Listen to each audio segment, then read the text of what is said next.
Hello, everyone, and a huge thank you for joining us today for a discussion on an engineering leader's guide to yearly roadmap and annual planning. This is a LeadDev webinar created in partnership with Jellyfish. This webinar will last about 45 minutes, after which myself and the other panelists will head over to the LeadDev Slack to answer some of your questions in the continuous learning channel.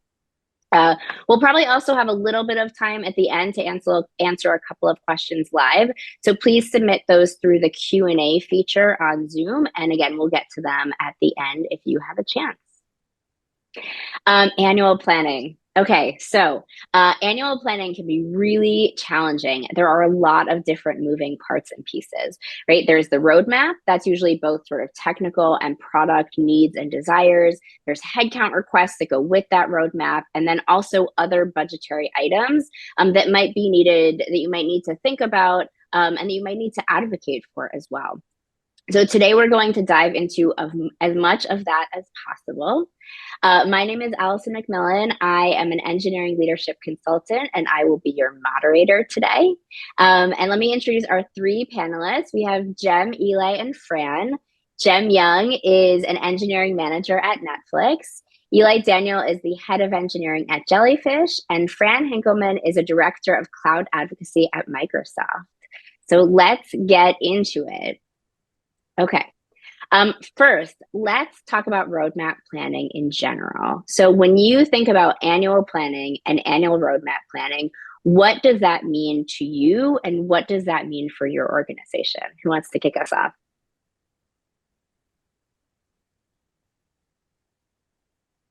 I'll jump in. So I work for Jellyfish, which is a mid-stage growth startup, around 200 people. So, at our size and stage on this stuff, and I think about annual planning, there's a lot that goes on over the course of a year, and we tend to be pretty dynamic and responsive. And so one thing I'm not doing is planning out in detail sort of a Gantt chart or roadmap or exact release process, or what features am I going to release a year from now? I maybe have some guesses, but I certainly am not trying to write that all down right now. So what am I doing for annual planning is the thing that we do decide on an annual basis and gets locked in fundamentally is the budget. Where is money going? What things are we trying to invest in and how much? And so that process for engineering is happening in concert with that same process for other aspects of our business. So it ties in with what is our marketing plan for the year? How are we going to present what we're talking about? It ties in with how much do we think we can actually sell and how much are we spending on sales and marketing in order to sell the things, and what do we need to build in order to do that? So it's a high level kind of cross-functional company-wide sketch of what's the rough shape of things, how do we think we're doing, so that we can think about how many people and how many dollars are going into which thing. So when it comes to engineering, some of that goes into a rough sketch of what are we going to build. Not because I'm trying to lay out, as I said, I don't know what feature is going to launch on September 27th of next year for sure. But I do know what are the big rocks we need to move, what are the big things we need to achieve, and how do those tie in with, we're going to sell X amount, we're going to be making a splash in the market in the second half about Y thing. Hence, I can start going, well, I think we need a team or two focused on this area over here. And we're going to need a team or two focused on this thing over there. And that can start laying the groundwork. So I'm doing a little bit of working with teams that we've got on the what might be possible. What are you seeing in the future with our product folks? What kinds of results might we achieve with what kind of investment, so that we can put that together into models of what's possible. So for me, that's what the annual process is about, is this very iterative, high level, both top down of, well, the financial model says we're going to be able to spend kind of this amount, and a bottoms up, well, if we put people here or there, what we might achieve is this stuff in a quarter, this stuff in 2 quarters. And then, well, that doesn't get us what we need over here, iterate. So that's the process in a nutshell from my seat.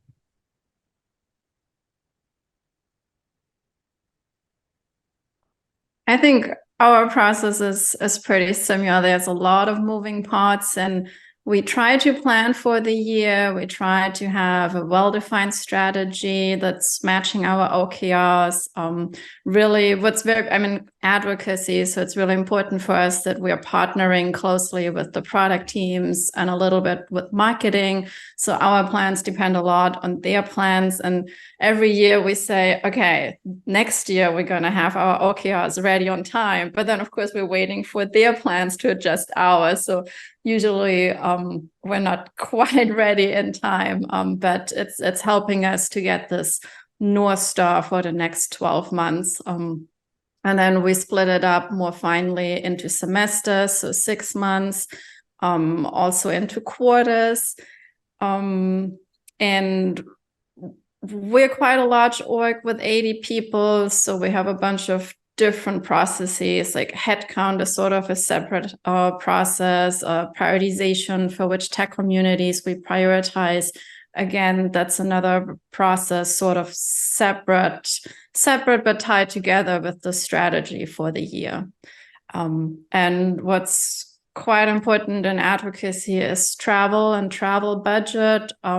So especially right now, there's lots of planning around that so that we do have enough funding left for the conferences we want to be at, even if they're at the end of the fiscal year. So I have a different perspective as an engineering manager. The scope of what I'm looking at is a little bit smaller. My role is I lead a platform team. Well, we actually own about 3 platforms. So I have 7 people across 3 platforms. So when I think about annual planning, I look at, okay, what are the needs of products? Are we going to meet them next year? So I try to look ahead. But the other half of that is I look at the health of the platform. So that involves things like migrations, things that have to happen that other people don't care about, but we do. So really, I'm trying to balance out all of these needs of, I want to advance the platform. I need to keep the migrations, keep that up to date, keep the platform evolving, but also need to make sure there's nothing coming down from product that doesn't catch us blindsided. So when I think about annual planning for my organization, it's about my focus on these domains that I own, and breaking those down into, here's what we need, here's what it would be nice to have, and I think would make it better for our customers. And then I try to surface that up to my partners, my manager, and the broader organization to say, like, here's what's going on, and I distill it down for them. Part of this process is I say, here's the number of people I have, here's what we need to do, but here's actually what we can do with this number of people. I'm not going to advocate for headcount in this particular moment, but I'm just making you aware that these are the limitations that we're working under. And that's really what engineering management is, right? There's never enough people to do the things you want to do. So it's about prioritization of the things you have to do. So when I think about annual planning, that's what it's about. It's just balancing the resources and communicating out our intent, and then getting buy-in after that, make sure that we're all aligned, and then we start executing on the actual tactical parts of, okay, what do we actually need to do to get to these milestones we listed out? Perfect. Awesome.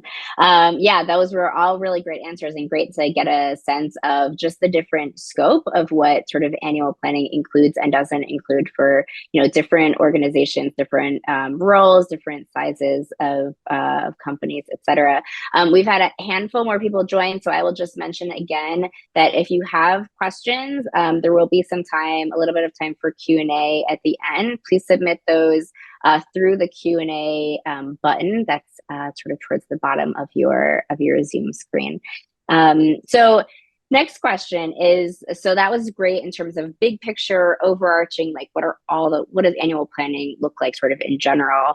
How do you get started in putting together an annual plan, right? Do OKRs come first? Does the roadmap come first? Like, what is step one? And I imagine that this is different based on company size, role that you're in, et cetera. So when you think about this, what's like, this is the first thing I have to do?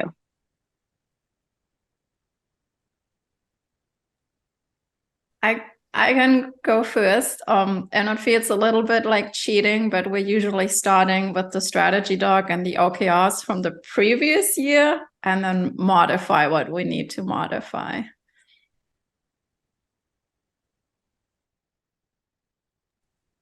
Yeah, I'll say for us. Oh, go ahead. I was just going to ask a follow-up. Does that mean that usually for the next year, some of those are sort of carrying over? Or are you saying like, okay, this is what we accomplished and this is what we're carrying over and this is what needs to be adjusted or needs to be sort of net new? They usually give us a good framework of what big topics we focused on, and then we decide what are the details or activities in those big buckets. So for us, one big bucket is community. So then we're rethinking, did we have the right strategy? Were we measuring the right things? And we're evolving from there. Not so much carry over as an, oh, we didn't get to it last year, let's do it again. At the large scale for the whole org, we're pretty good of accomplishing our goals somewhat within the range that we set. Nice.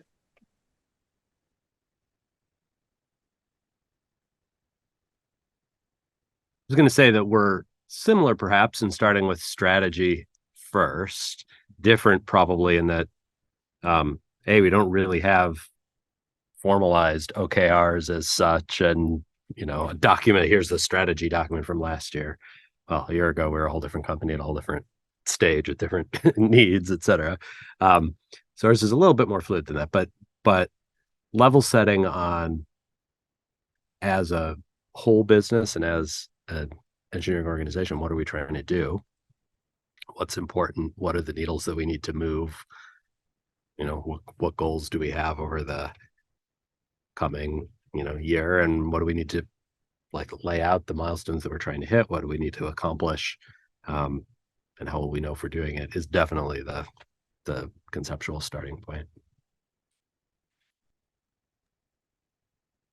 How I get started on annual planning, or which doesn't always start at the end of the year, it can start whatever year is a year.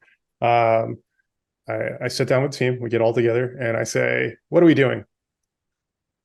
And they look at me funny, and they're like, what do you mean? I'm like, no, what are we doing as a team? Like, what are we doing today? And where do we want to be next year? And we start from there. I always say I'm the worst engineer on the team. And so what I do is I augment that with a team of really smart people. So I lean on them to feel like, what should we be doing next? And then we have a big brainstorm, and then we brainstorm again. And usually that gets distilled down into a few kind of key areas we want to make improvements by a year from now. That to me, or that bubbles up into strategy. So we say like, okay, so I put all this together and I see how they're all related. And then I say, okay, so here's our strategy because this piece and this piece can move together.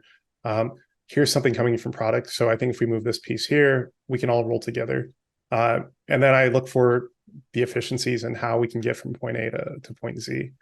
But how I get started annual planning, it's definitely bottom up for me, and hearing people on the ground, like the real people's opinions of like where we're at today and what we need to move. And then it's my job to gather all that into some sort of consensus, and then turn those into themes. And that usually works pretty well in terms of how to actually execute and where we're going as a team. It's kind of a 2-for-1.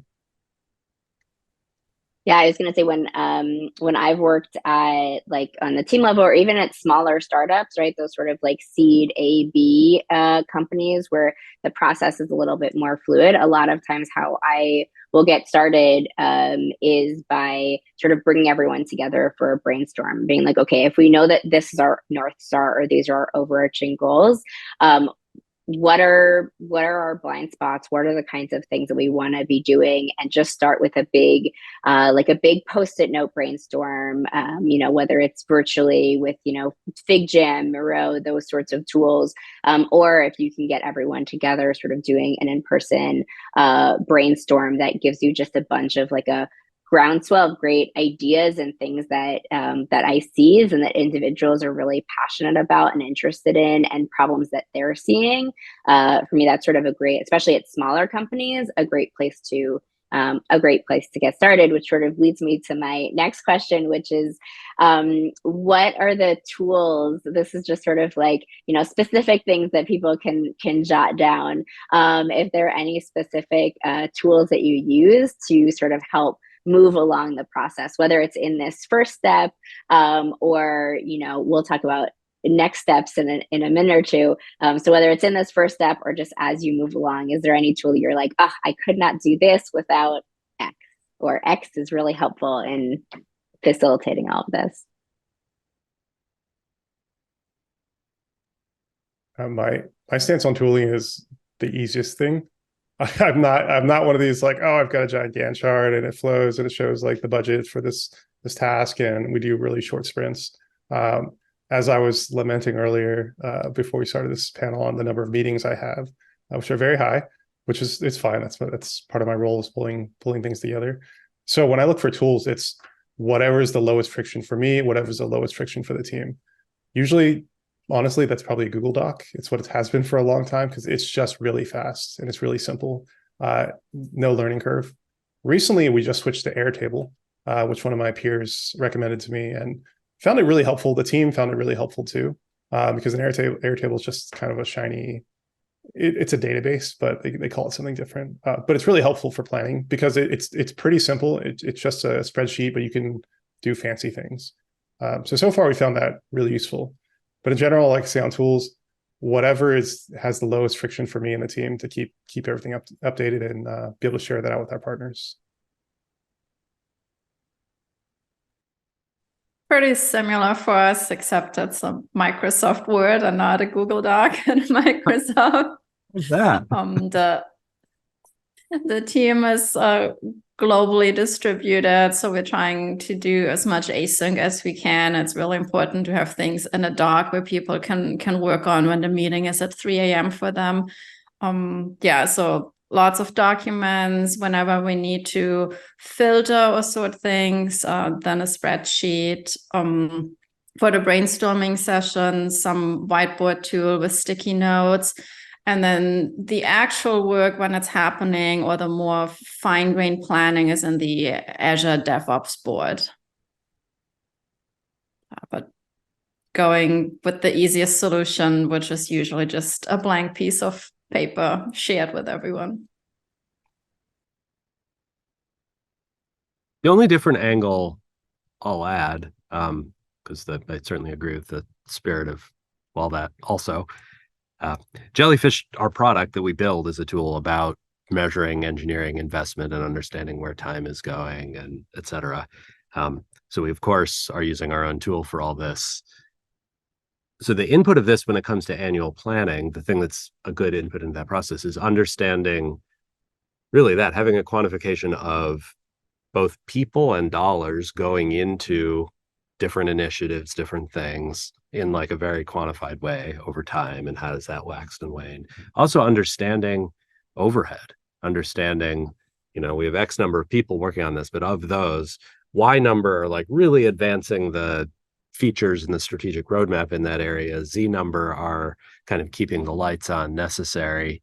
And so that is an input to understanding, like, if we want to do more in this area, or we want to spin up a new area, how can we model, what kind of investment do we need in order to actually achieve the following results? Having those comparables of, what we're actually spending. And then we can model for like, oh, maybe we think we're inefficient. I mean, like I'll say, over the last years, it's been actually a lot of our story. We, like probably a lot of you folks, have not been growing R&D headcount a lot for the last year.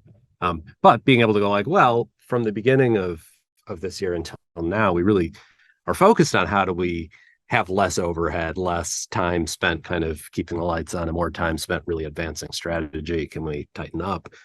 So maybe we'll model for next year, we're going to tighten up even more, but still having numbers to quantify that, to go on and give you a grounding, has been really helpful.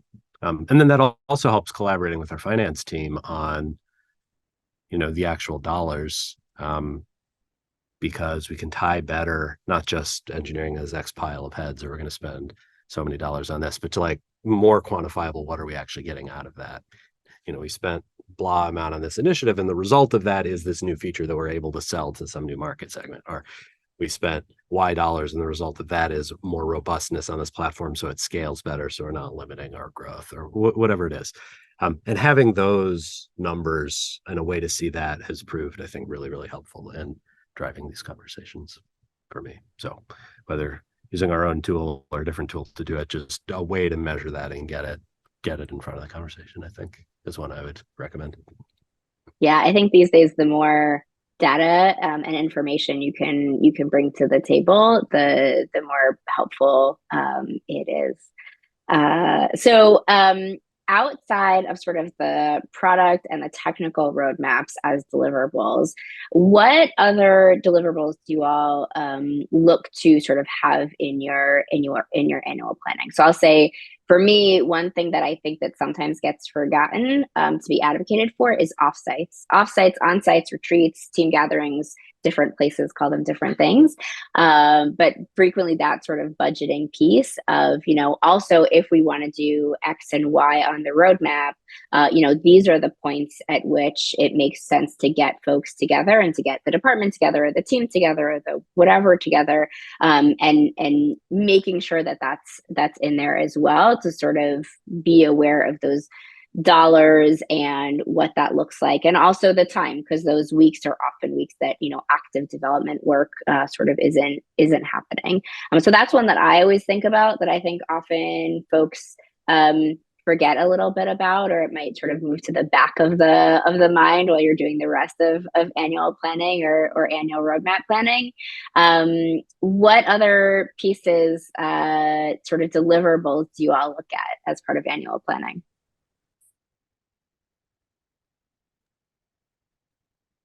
That's probably a big company thing, but for us, those are all different buckets of money. Like if we have any travel money, we cannot use it for hardware, for example. And if we have hardware money, we cannot use it for a morale event. So it's mostly an effort of figuring out what is the total budget, like that's usually given to us, and then figure out how do we spread that and do quarterly check-ins if we're still on the right track. So we don't really get to plan or decide too much. Like we cannot say, hey, we'd rather meet here instead of getting hardware, something like that. Like that's all very, very fixed.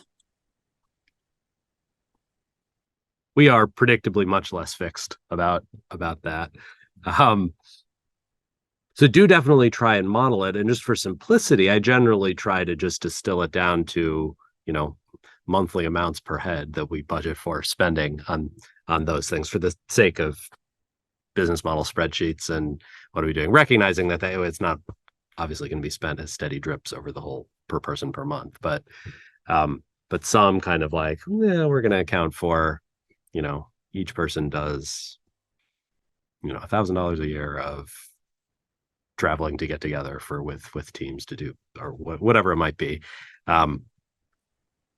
And so those, I'll say, we have found, even as we're growing and things are changing, though, that kind of like amount per person per whatever has not actually changed dramatically. So that is one that I've been typically just sort of carrying through as kind of getting enough. Different from, of course, the actual event planning you're talking about, which week do you do it? That's a whole other can of worms. So I'm not necessarily trying to get locked down at the beginning of the year, unless it's a really big event. Yeah. All right. Okay. So once you have we talked about, different deliverables, how you get started, different parts and pieces of what, annual planning and roadmap planning looks like. Once you have all of those pieces, what are your next steps? Like, how do you get to a point where you can share a draft of the roadmap? How do you then move it closer to its sort of final form?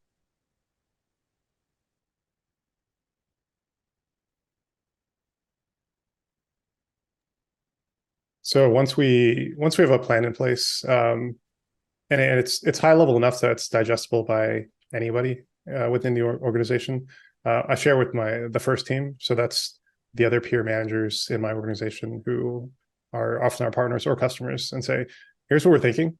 Here's where we want to get to at a very high level. What do you think? And then, we discuss there, and they say like, oh, my team's really requesting this feature, or what about this? Or did you know about this, like deprecation of the system coming up? I'm like, oh, okay. So I try to refactor all those things in. But generally it's, people trust what we come up with. We don't get tremendous pushback on our plans generally. But I view that next piece is just communicating out and communicating broadly. So once I share with my first team, it goes to the broader organization, and then the broader organization, I won't get into the boringness of enterprise enterprise divisions and all those things. But the goal for me is like communicate broadly, as broad as I can, just so people have a good idea of what we're working on. So later they're like, what was your team doing? I'm like, oh yeah, remember this email that you didn't read? As is often the case. But really, that's kind of the way at Netflix, which is highly aligned, loosely coupled, where people aren't saying like, Jem, you're doing this roadmap wrong, or you're missing these big pieces. It's just like we all have these big pieces moving, and we all just like look at each other and be like, okay, so I know what you're doing, I know what you're doing, we're all good. So I think it's a little bit different, where it doesn't require like a lot of buy-in from the top. It's mostly about just sharing out what we're doing.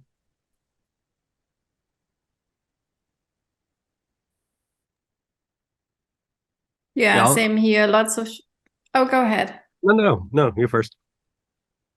Lots of sharing with the partner teams, asking for comments and feedback in the doc. And then also, since we're a large org, a lot of delegation to people within the org to work out the details. So that's not all dictated by the leadership, like the broader direction is given, but then usually we have subject matter experts who fill out those details. And the strategy doc usually goes all the way up to Satya at some point, once it had enough revisions to make sure it's on his radar and not totally missing the mark.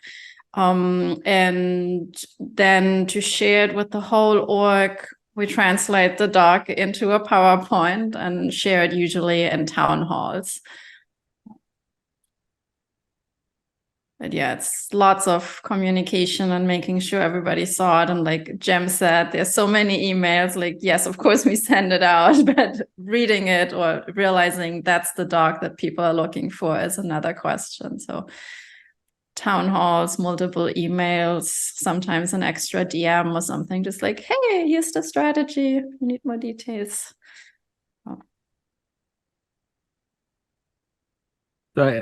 My take is probably a little bit different. And that, as I said, our annual planning is largely about the getting the general shape of how are we going to invest and what are we going to do things so that we can get budgets aligned and get the right teams in the right places. So largely the output of that actually is just financial models and headcount decisions and what are we going to do it. Now, the thinking that goes into that in terms of what are opportunities for product roadmap and what do we do is not lost. That is then, the teams that are doing those continue to refine those and build them. And I would say our actual product roadmaps we're doing much more often than annually, at a minimum quarterly, often more often than that, updating and broadcasting out and sharing with other parts of the company, coordinating cross-functionally so that we know how to sell the thing that we're building and all that kind of stuff is regular too. But for me, that's a little bit decoupled from the annual process per se. A thing that is annual is we do a big, beginning of the year all company kickoff. And so getting one thing that comes out of this is the storytelling for the company of, hey, what are we, what's the next year look like? Where are we going? What are the big bets we're making? What are we doing? And getting people aligned. So there's not like a document that automatically turns into that, but certainly the thinking that comes out of the annual planning then goes into that communication as well. Yeah, perfect. All right, I'm going to ask one more question, and then we're going to move to some audience questions. So all of this sounds really fantastic when it works just right. But has there ever been a time that you've sort of messed up in roadmap planning, or what are the sort of common pitfalls that folks should be aware of to avoid while they're planning? Everything's changing all the time, and a year is really, really long to predict anything. So I think it's always good to have a plan, but you got to be very aware that that's probably not going to stay the plan for 12 months and you need to adjust.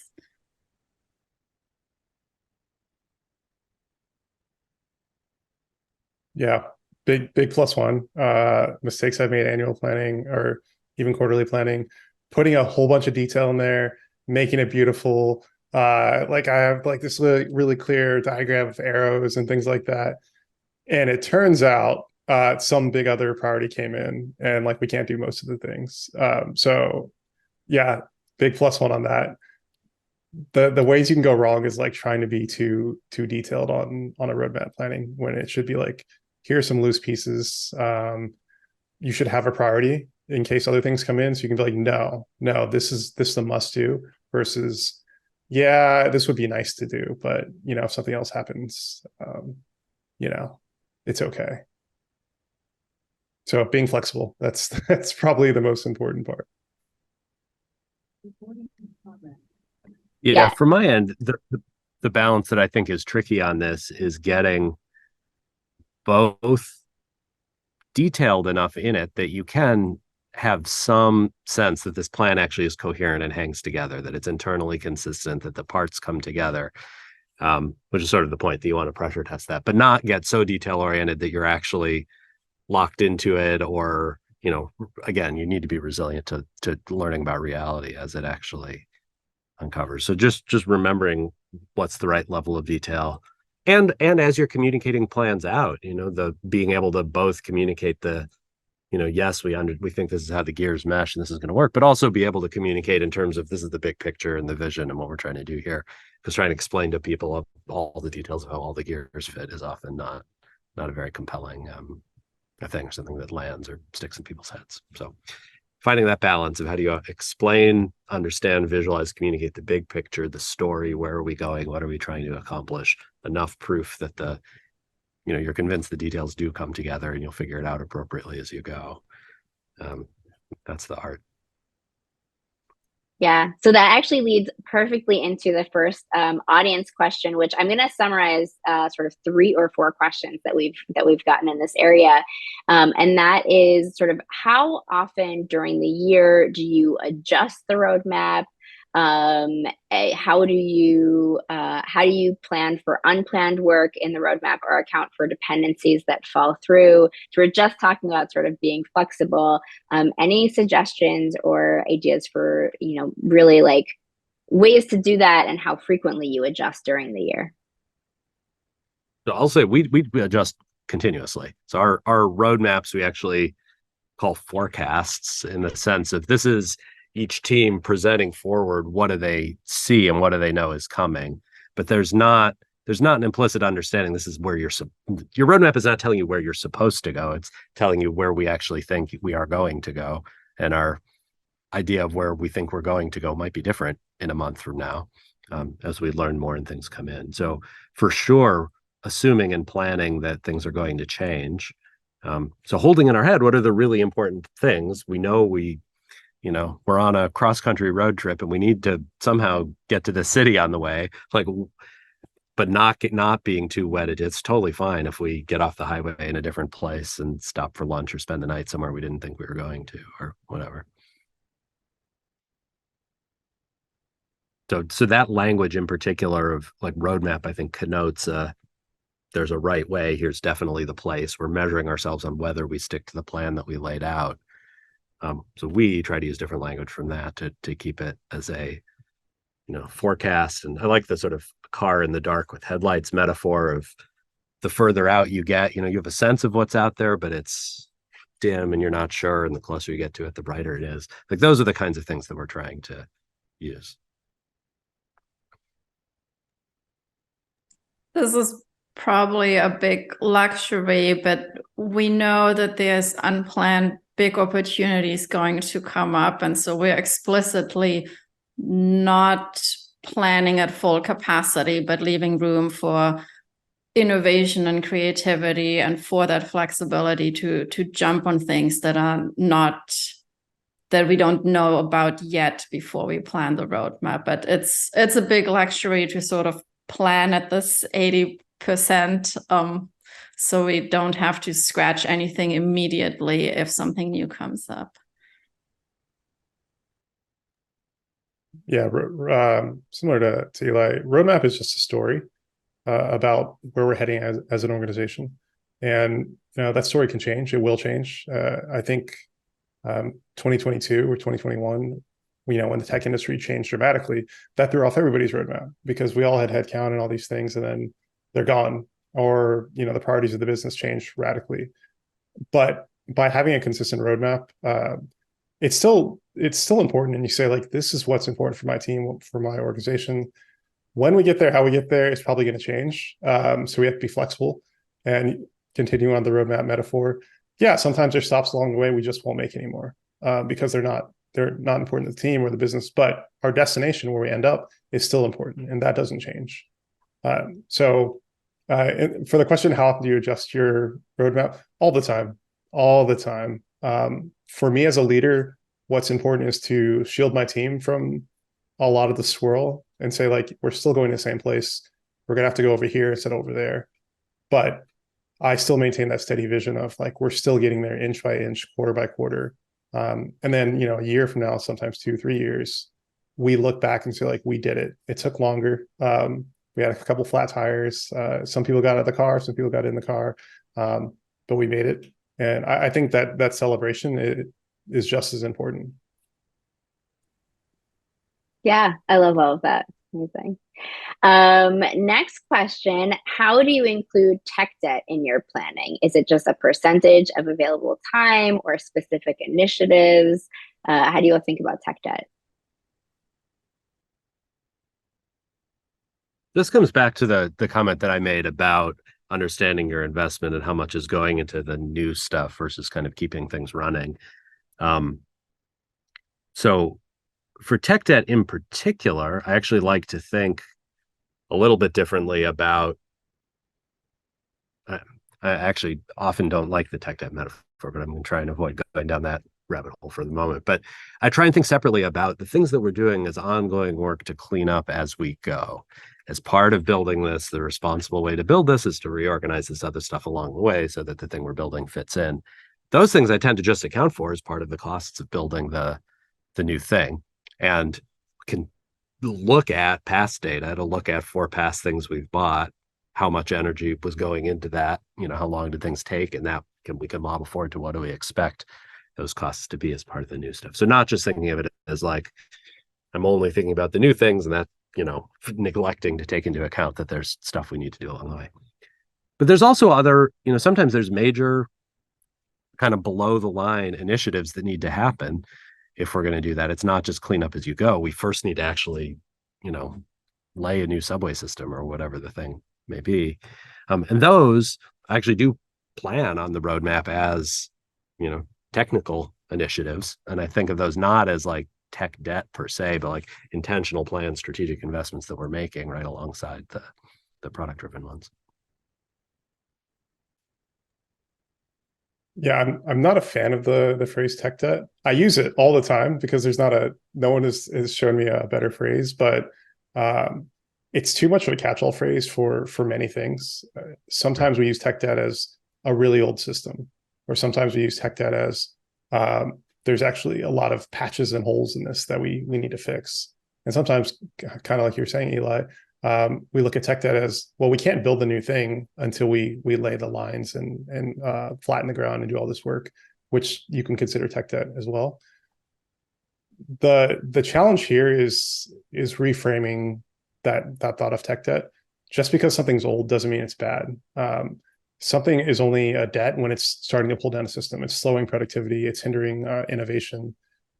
Then that actually helps reframe the conversation where people aren't saying like, oh, why are you always doing these migrations, or why are you doing this? Why are you doing this? I sell it as, well, we have this opportunity to take something that isn't maybe modern and we can build something new. And here's what you're going to get out of it. And by kind of shaping it like that, it's not, oh, your team's always doing tech debt. It's, oh, they're fixing things. They're creating new opportunities for customers and partners. For me on a platform team, a lot of what I do, the hidden work that the team doesn't see, is advocating for all these things and telling the story of, why is the team taking a quarter or two to do this React upgrade? Well, here's what you're going to get from it. And it does take time because the system is really complex. And doing that selling and making people understand that it is critical. So yeah, especially as a platform team, the phrase tech debt is very, very familiar to me. That's pretty much a lot of what I do, because the minute you create a platform, it's already out of date. And that's part of the balance I have to strike with everybody. Yeah, absolutely. I frequently think about it as sort of risks and impact as opposed to tech debt. sort of the broad term, breaking it down into sort of risks and impact. So yeah. Is there a prioritization framework that you use or like, or sort of what factors do you generally consider?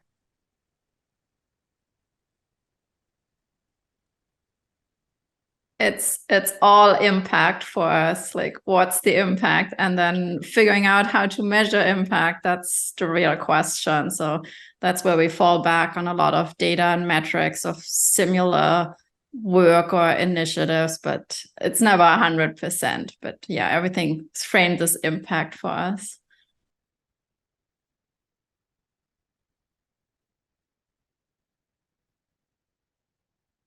I would say similar, but with also a cost angle. So there's impact and, how hard is it? And hence, what's the opportunity cost of doing that thing compared to something that achieves great results, but it takes the whole team for the whole year might be less what we want to do than something that makes one small incremental nibble quickly. So thinking about that, cost, benefit, easiness, awesomeness, whatever are the dimensions. All right, I'm going to do one last question. And that is, do you treat other non-product efforts like leadership development or process improvements as sort of organizational roadmap? Or do those impact I'm adding a little bit to the question. Do those impact the technical and product roadmaps, or is it sort of more like ad hoc background operations?